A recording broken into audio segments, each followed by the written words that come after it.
Assalamualaikum warahmatullahi wabarakatuh. Perkenalkan, nama saya Migusti Dian Safitri, mahasiswa dari Universitas Siber Asia jurusan akuntansi.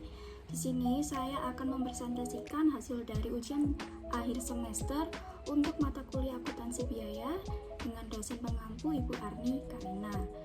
Nah, di sini saya akan menjawab soal nomor 1, yaitu hitungan laba jika alokasi FOH berdasarkan COGS dengan menggunakan simple costing. Nah, di sini kita ketahui bahwa ada 3 subjek, yaitu ada daging segar, sayur segar, dan makanan kaleng. Nah, di sini untuk pendapatan daging segar sebesar 634.800, sayur segar 1.684.80 rupiah, makanan kaleng 967.920 rupiah.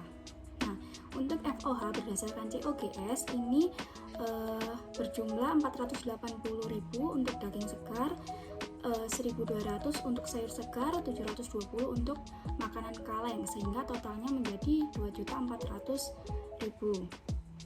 Nah, untuk labanya, laba diperoleh dari pendapatan dikurangi dengan FOH berdasarkan COGS, yaitu daging segar memperoleh laba 154.800 rupiah dengan persentase laba 24,39%, dan sayur segar 480.480 rupiah dengan persentase 28,59%, dan selanjutnya makanan kaleng dan mempunyai laba 247.920 rupiah dengan persentase laba 25,61%. Nah, jika di total semuanya akan memperoleh laba 883.200 rupiah dengan persentase laba keseluruhan 26,90%.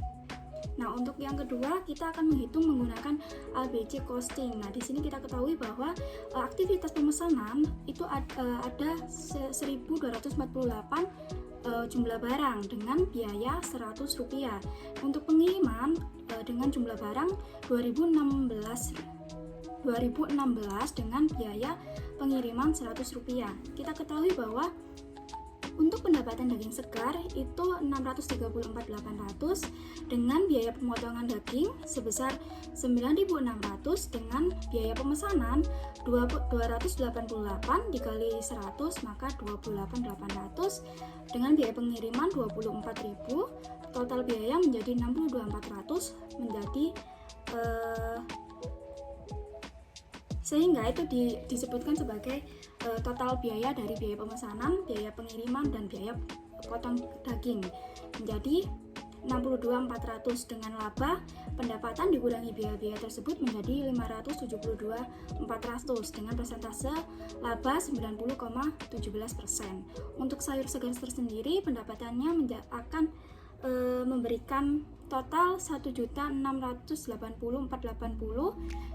Di sini nggak ada biaya pemotongan karena sayur tidak dipotong. Nah, untuk biaya pemesanan itu ada 67.200, untuk biaya pengiriman 175.200 dengan total biaya 242.400 dengan laba 1.438.080, persentase laba 85,58%. Nah, untuk makanan kaleng di sini pendapatannya sebesar 967.920 rupiah dengan biaya pemesanan 28.800 dari 288 dikali 100 rupiah dengan biaya pengiriman 52.800 dari 58 dikali 100 rupiah dengan total biaya 81.600 rupiah.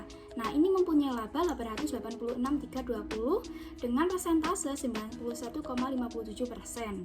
Nah, untuk total keseluruhan ini mempunyai laba 2.896.800 dengan total keseluruhan persentase laba 88,23%.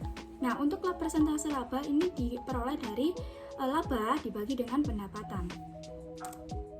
Nah, selanjutnya untuk soal nomor 2 yaitu revenue budget in dollar. Nah, di sini kita diketahui bahwa produk Tingguan 60.000 dengan price $165 dan Ting2 dengan 40 unit dengan harga $250. Nah, di sini diketahui bahwa Tingguan 60.000 unit dikali dengan 165 menjadi 9.900.000 dolar. Nah, untuk Ting 2 dengan 40.000 unit dengan harga 250 dolar akan mendapatkan hasil 10.000 dolar. Nah, totalnya menjadi 19.900 dolar. Nah, ini untuk perhitungan revenue budgetnya. Yang kedua yaitu production budget in unit. Nah, di sini diketahui bahwa Ting 1 pada 1 Januari 2012 memiliki expect target sebesar 20.000. Nah, pada Desember 31 2012 memiliki expect target 25.000. Nah, untuk Ting 2 Januari 1 Januari 2012 memiliki expect target 8.000, sedangkan untuk akhir 31 Desember 2012 memiliki expect target 9.000. Nah, berikut ini perhitungan dari production budgetnya. Nah, untuk produk Ting 2 perhitungan budgetnya itu dari budget unit sales dikurangi dengan target ending inventories. Nah, ini akan menjadi total recruit unit. Nah, ini dikurangi dengan unit selesai di awal. Unit selesai di awal yaitu expect target pada tanggal 1 Januari 2012. Nah, untuk unit finished good to be product itu akan menjadi 15.000 untuk Ting 1 dan Ting 2 23.000. Yang ketiga yaitu direct material purchase budget in quantities. Nah, untuk di sini diketahui bahwa direct material terdapat 3 jenis yaitu A, B, C. Ya, unitnya untuk A pound, untuk B pound, untuk C H. Nah, untuk Ting 1 itu ada 4, 2 dan 0, untuk Ting 2 ada 5, 3, 1. Nah, perhitungannya untuk direct material required for Ting 1 itu bahan A yaitu 60.000. Ini nanti akan ditambah dengan direct material required for Ting 2. Nah, 115 ini nanti akan menjadi total direct material purchase in budget. Nah, untuk materialnya ini ada 3 yaitu A, B, C. Direct material required for Ting 1 itu 60.000 dan Ting B 30.000, Ting C 0. Nah, untuk direct material required from Ting 2 itu ada material A 115 itu dari 5 dikali 23.000. Nah, untuk material B ada 69.000 dengan perhitungan 3 dikali 23.000. Untuk material C itu ada 23.000 dari perhitungan 1 dikali 23. Nah, untuk total direct purchase in budget menjadi 175 untuk Ting 1 dan Ting 2. Dan untuk material B totalnya menjadi 99.000 dan untuk total material C menjadi 23.000. Nah, selanjutnya di sini saya akan membahas direct material purchase budget in dollar. Jadi sebelumnya membahas direct material purchase budget in utilities, sekarang in dollar. Nah, untuk in dollar kita harus mengetahui berapa dolar untuk setiap bahan material. Nah, di sini untuk bahan material A itu akan mendapatkan purchase price sebesar 12 dolar. Untuk bahan material B akan mendapatkan purchase price 5 dolar dan untuk material C akan mendapatkan purchase price 3 dolar. Nah, untuk expect material from beginning ini ada untuk material A 320 ini diberi hitungan dari 12 dolar dikali 32.000. Nah, untuk material B 29.000 ini dikali dari 5 dikali 29.000. Nah, untuk bahan material C 6.000 ini diperoleh dari 3 dikali 6.000. Nah, untuk expect material from beginning ini sudah ada perhitungan masing-masing. Jadi untuk expect material from the beginning in dollar itu tinggal dikalikan saja. Nah, untuk to be purchased in this period itu dari 175.000 dikurangi 32.000. 32.000 ini dari awal expect inventories di Januari 2012. Nah, totalnya menjadi 143.000. Nah, untuk purchase This period in material B itu ada 99.000 dikurangi 29.000 menjadi 70.000. Nah, untuk material C itu ada dari 23.000 dikurangi 6.000 menjadi 17.000. Direct material purchase in budget in dollar dari 384.000 dolar ditambah dengan 1.716.000 dolar menjadi 2.100.000 dolar. Ini untuk material B. Nah, untuk material C 18.000 ditambah dengan 51.000 menjadi 69.000 dolar. Yang kelima yaitu direct manufacturing labor budget in dollar.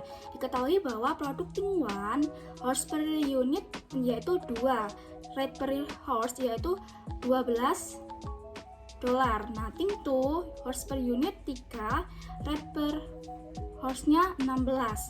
Nah, output unit produk Ting 1 15.000 ini dikalikan dengan horse per unit. Jadi untuk total horse-nya jadi 30.000. Red horse-nya jadi 12 dengan total 360.000. Ting 2 23.000 dikali dengan per unit horse per unit yaitu 69.000, red horse-nya 16, totalnya menjadi 1.104.000. Nah, untuk soal kelima untuk soal kelima yaitu budget finished good inventory at Desember 31, 2002 in dollar. Nah, di sini kita ketahui bahwa material A, B, dan C memiliki cost per unit of input 12 dolar, 5 dolar, dan 3 dolar. Untuk input per unit output itu ada 4, 2, dan 0 untuk material A, B, dan C. Dengan total dari cost per unit of input dikali dengan input per output, totalnya menjadi 12 dolar dikali dengan 4 sama dengan 48. Dan untuk material B 5 dolar dikali dengan 2 menjadi 10 dolar. Nah, untuk material C 3 dolar dikali 0 maka totalnya 0. Nah, untuk Ting 2 itu material A, B, dan C ini cost per unit of inputnya sama, tinggal mengalihkan dengan input per unit outputnya dengan total 12 dolar untuk material A, total unit outputnya 5 dikali dengan cost per unit of input menjadi 60 dolar. Untuk material B 5 dolar dikali 3 menjadi 15 dolar. Untuk material C 3 dikali dengan 1 akan menjadi 3 dolar. Nah, di sini direct manufacturing labor Ting 1 ada 12 dan Ting 2 ada 16. Jadi untuk total budget finished good inventory at Desember 2012 dengan total Ting 1 82 dolar dan Ting 2 126 dolar. Terima kasih. Itulah presentasi dari hasil ujian akhir semester untuk mata kuliah akuntansi biaya.